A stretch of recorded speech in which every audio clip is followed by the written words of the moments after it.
Hindi ka rin ba kontento sa tunog ng iyong microphone, yung tipong kahit naka-volume na ay mahina pa rin?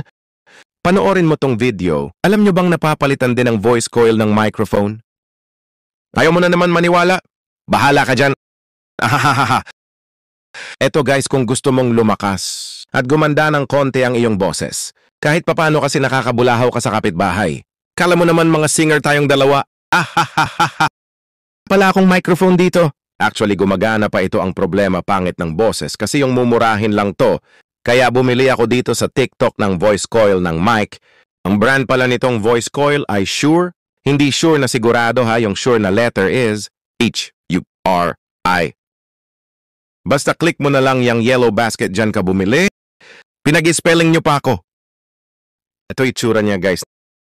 Lahat ng microphone ko dito kahit bagong bili pa lang pinapalitan ko agad. Yan ang voice coil. Ayan, buksan muna natin. Ayan, ganyan itsura niya. Dahil demo lang naman to, hindi ko muna isusulda.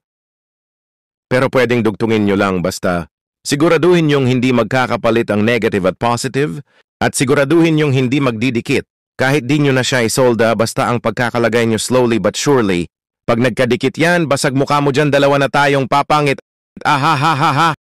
Joke lang. Hindi lang siya tutunog. Ayan, ganyan lang siya kadali. May instant original ka ng microphone. Di nila alam dahil lang sa voice coil. Huwag mo sabihin sa kapitbahay, secret mo lang yan. Yan, ganyan na siya. Ano pa hinintay mo dyan? Bumili ka na dyan sa yellow basket.